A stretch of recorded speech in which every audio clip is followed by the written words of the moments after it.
Llueve sobre mojado. Es una frase que usamos en América Latina para hacerle entender a alguien que ha venido un problema tras otro y otro y otro y otro. Sales de uno y vas con otro, no has terminado este y viene otro. Hay días así. Hay días así y no es necesario no tener a Cristo en el corazón como muchos religiosamente lo dicen, ¿no? Ven a Cristo y tus problemas se van a terminar. Eso es mentira. Eso es algo completamente falso. También los cristianos, los que hemos nacido de nuevo, los que tenemos a Dios en nuestro corazón, vivimos momentos en los que llueve sobre mojado. Y para el mundo entero ha sido un año difícil, pues grabo esto mientras está sucediendo una segunda ola de la pandemia del coronavirus. En lo que ves las noticias te das cuenta que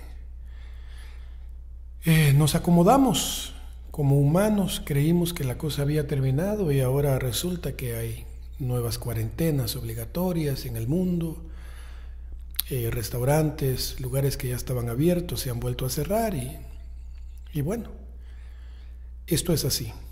Bien, Dios no ha perdido el control. Aunque llueva sobre mojado, Dios no ha perdido el control. Así que lo primero que quiero enseñar esta mañana es: no podemos seguirle pidiendo a Dios, Señor, toma el control, si es que Él no lo ha perdido. Él no lo ha perdido. Él sigue teniendo el control absolutamente de todo. Abraham de las cosas malas, así es. Abraham de la enfermedad, así es. Abraham y de la gente que muere, también. Y de los niños que tienen mucha hambre en el mundo, también. Y de las guerras, también. De todo, Dios sigue teniendo el control. Pero ¿quién es ese Dios? Pues simplemente el omnipotente. El creador del cielo y de la tierra, del mundo entero, del universo, de las galaxias. Todo lo creó Él. Pero eso no lo puedes creer con tu mente humana. Debes tener una mente entregada al Señor. Debes tener una mente llena de fe, un corazón lleno de fe, porque es que no lo vas a entender con tus conceptos, tus análisis humanos. Pero ¿cómo me quito estos conceptos, Abraham? Pues ve a las Escrituras. Pídele a esa persona del Espíritu Santo que te ayude a interpretarlo. No hay otra manera. No hay otra manera de ver el mundo, de ver tu enfermedad, tus deudas, de ver... Bueno, ahí voy con una serie. Primero la pandemia nos encerró, después las enfermedades. Ahora no puedes llevar a tu familiar al hospital porque corre el riesgo de contagiarse. Después viene un problema emocional, un problema de depresión. Después vienen las deudas. Después viene que un hijo se enfermó, que no hay para pagar el colegio. Y es una tras otra. Pero Abraham, entonces Dios se olvidó de mí. Dios no se olvidó de usted. Usted probablemente se olvidó de Dios. Quiere decir entonces que todo lo que me está pasando, lo malo que me está pasando es a consecuencia de que yo me olvidé de Dios y que me despedí de Él y que no quise saber nada más de Él, tal vez, o tal vez no. O tal vez fuiste de los que buscaste más al Señor desde que comenzó todo esto.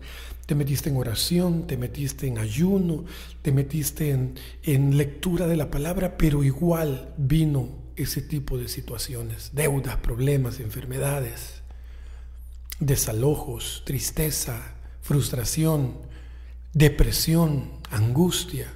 Y bueno, Jesús puso a dos hombres de ejemplo. Ustedes pueden leerlo en el Evangelio de Mateo 7, 24. Dice: cualquiera pues que me oye estas palabras y las hace, le compararé a un hombre prudente que edificó su casa sobre la roca. Descendió lluvia y vinieron ríos y soplaron vientos y golpearon contra aquella casa y no cayó, porque estaba fundada sobre la roca. Y el 26 en adelante dice lo mismo, pero el tema era que el tipo era insensato. Y dice que su casa cayó después de los vientos, dieron con ímpetu contra aquella casa y fue grande su ruina.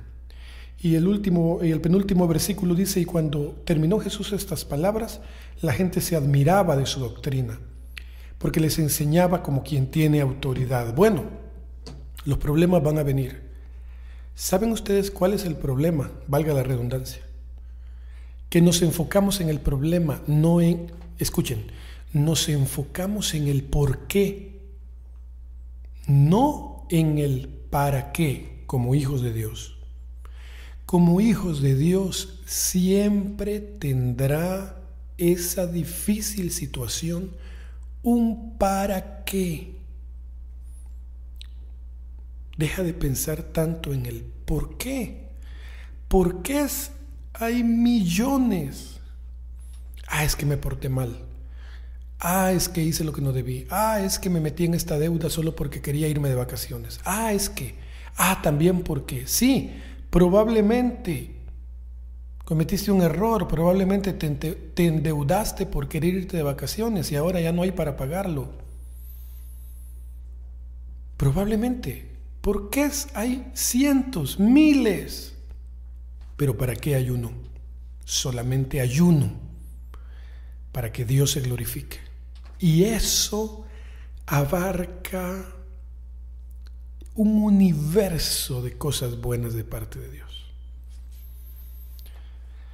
Hace un tiempo, mi tía querida, que es como una madre para mí, tuvo una pequeña muestra en su cuerpo de mareo. Se quedó como con una pequeña, dijo, Dios mío, ¿qué está pasando?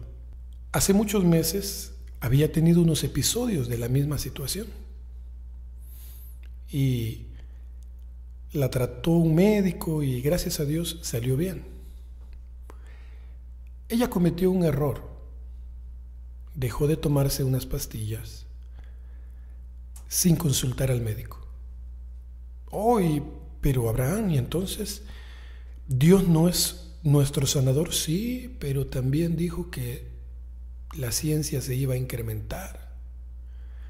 Y también dejó la sabiduría para los médicos. Entonces nadie se muriera en el mundo, seríamos eternos. De algo nos tenemos que morir, como decían antes nuestras abuelitas.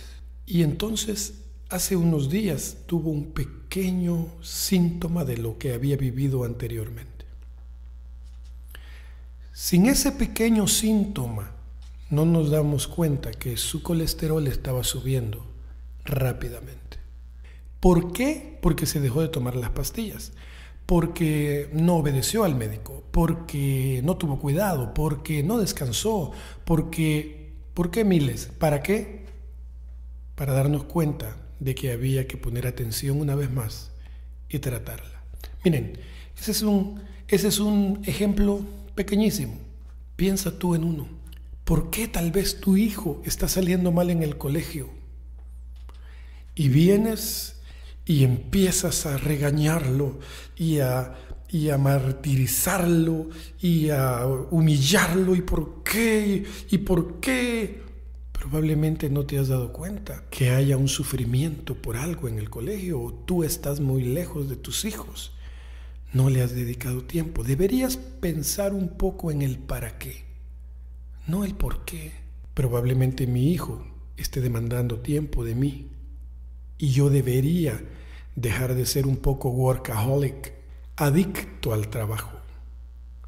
Debo bajarle un poco y salir aunque sea al parque a caminar con él, a jugar a la pelota con él.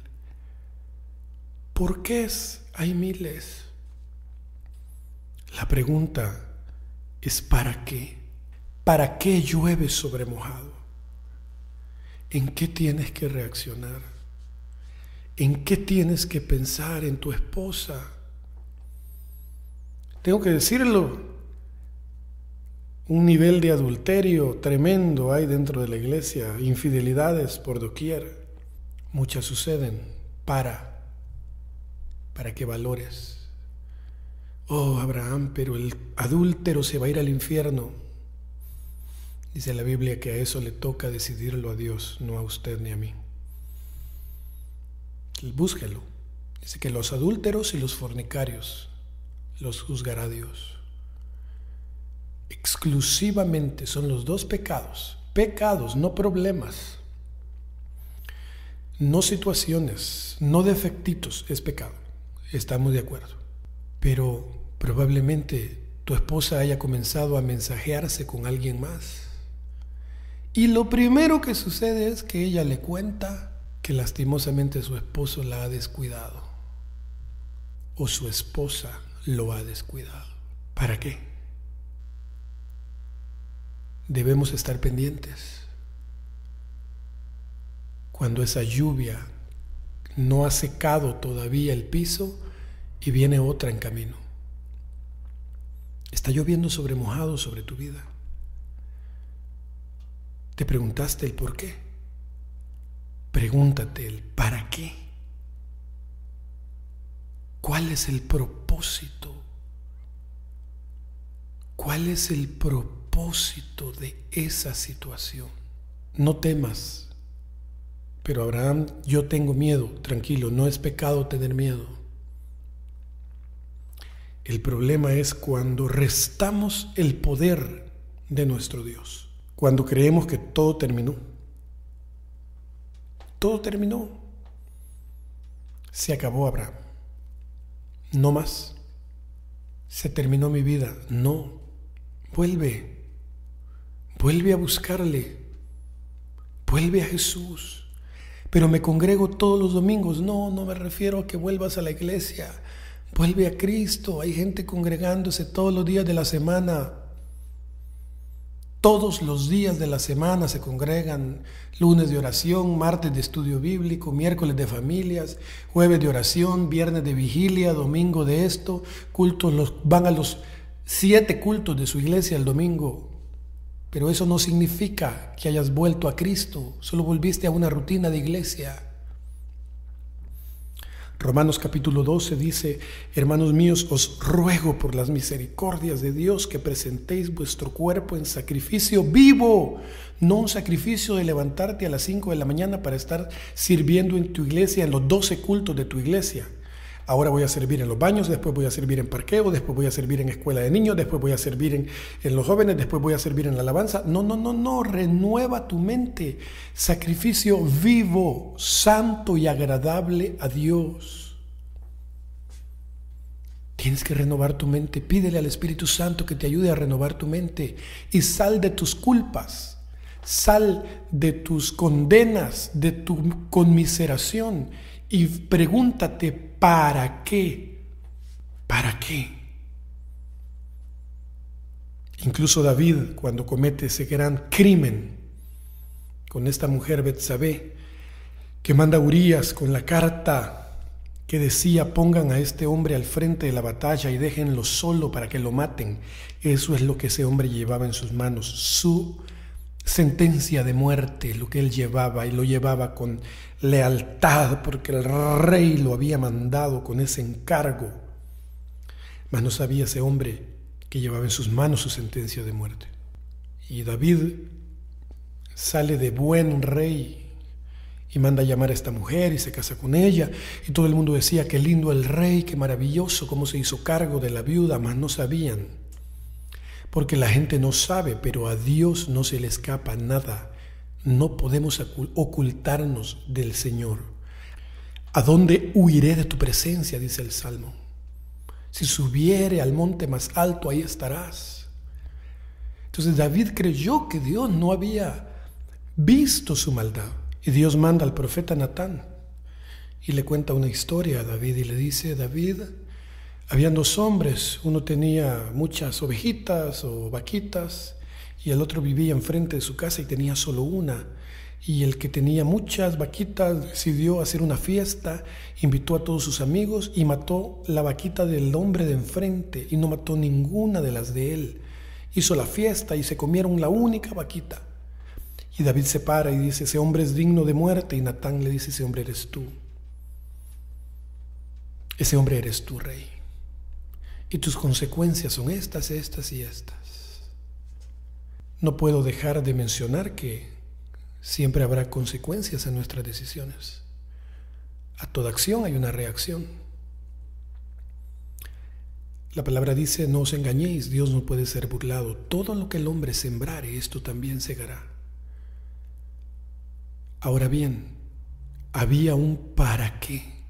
Salomón, por ejemplo. Salomón es hijo de esta mujer. ¿Qué? Sí. Son esas cosas maravillosas de la palabra del Señor que a veces no entendemos, que no podemos entender en una mentalidad física. Hay que verlo con los ojos de la fe, con el entendimiento celestial.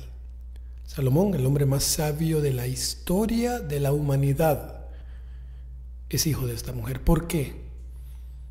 Porque, queridos hermanos y amigos, Dios es especialista en tornar las tinieblas en luz. Dios es especialista en hacer de la nada todo, de lo poco, mucho. Ese es nuestro Dios. Así que, aunque esté lloviéndote sobre mojado, probablemente a causa de tu pecado, de tus errores, transforma tu mente. O simplemente estás atravesando una prueba de parte del Señor, viene una tras otra y tras otra, y una más, y enfermedad, y dolor, y despedidas, y decisiones difíciles. Dios no se olvidó de ti. Dios no se olvidó de ti. Y lo digo con la ayuda del Espíritu Santo, y le pido al Señor que llene mi corazón de amor esta mañana en la que grabo para decirte a cualquier hora que lo estés escuchando, donde sea, en cualquier lugar que estés, en tu carro, donde sea que vayas, Dios no se olvidó de ti. Pero tienes que volver, no a la religión, sino a una convicción de que Dios es especialista en transformar la nada en todo, las tinieblas en luz, lo horrible en algo bueno, incluso esa violación, ese abuso que sufriste. Ponlo en las manos del Señor. Dios, me duele pensar en eso. Ese hombre anda tranquilo caminando por la calle. Esa mujer anda tranquila que me traicionó. Parece que no sucede nada. Tienes en tus manos un tesoro. ¿Cómo? ¿Cómo se te ocurre decirme, Abraham, que esa difícil traición, ese abuso es un tesoro en mis manos? Sí, es un tesoro en tus manos.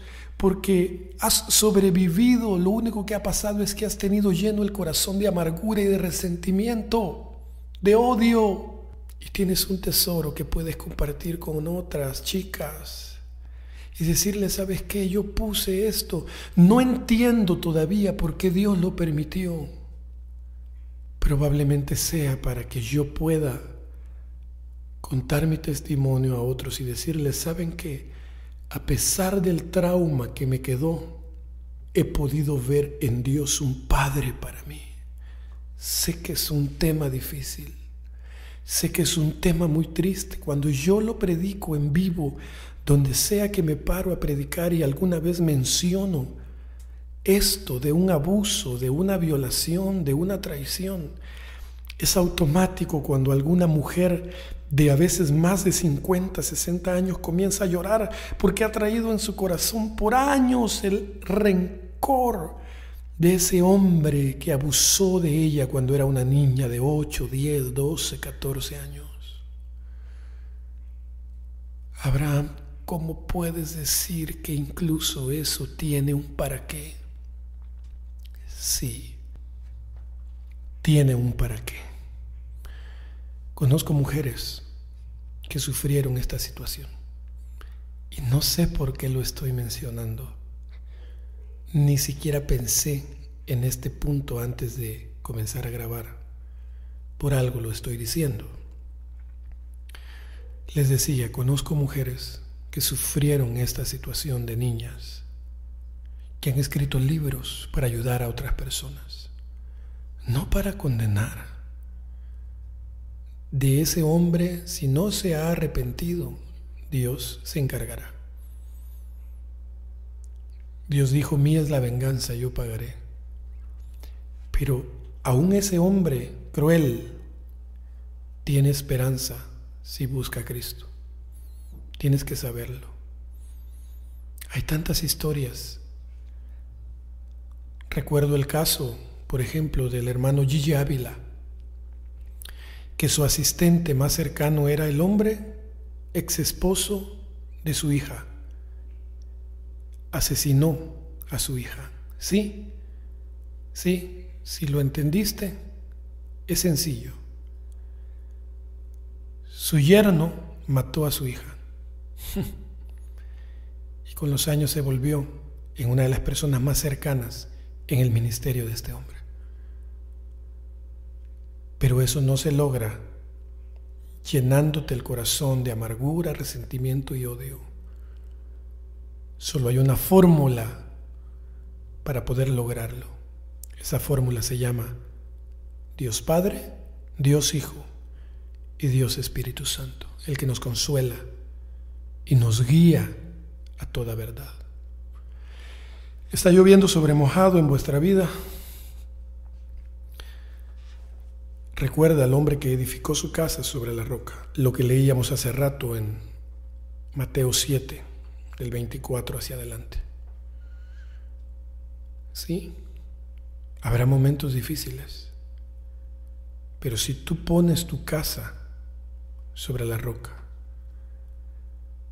dejarás de pensar tanto en por qué, y entonces vendrán los para qué. Y se hará vida aquel versículo que dice, ¿no? Y sabemos pues que a los que aman a Dios, todas las cosas les ayudan a bien. Y termino con el Salmo 46. Dice, Dios es nuestro amparo y fortaleza, nuestro pronto auxilio en las tribulaciones. Por tanto, no temeremos aunque la tierra sea removida y se traspasen los montes al corazón del mar. Aunque bramen y se turben las aguas y tiemblen los montes a causa de su braveza. Del río sus corrientes alegran la ciudad de Dios, el santuario de la morada del Altísimo. Dios está en medio de ella, no será conmovida. Dios la ayudará al clarear la mañana. Bramaron las naciones, titubearon los reinos. Dio él su voz, se derritió la tierra. Jehová de los ejércitos está con nosotros. Nuestro refugio es el Dios de Jacob. Amén. Así está el mundo. Así están las potencias temerosas. Y cada vez la cosa se va a complicar más. Pero los que tengan su casa sobre la roca verán los para qués. Verán la bondad del Señor, el cuidado del Señor. Tal vez usted esté atravesando por ese momento difícil en el que llueve sobre mojado. Probablemente. No deje de orar, no deje de buscar al Señor, no deje de leer la palabra. A veces cuesta por la rutina de la vida, pero se puede dedicarle al Señor un momento del día y veremos su bondad. Veremos su misericordia.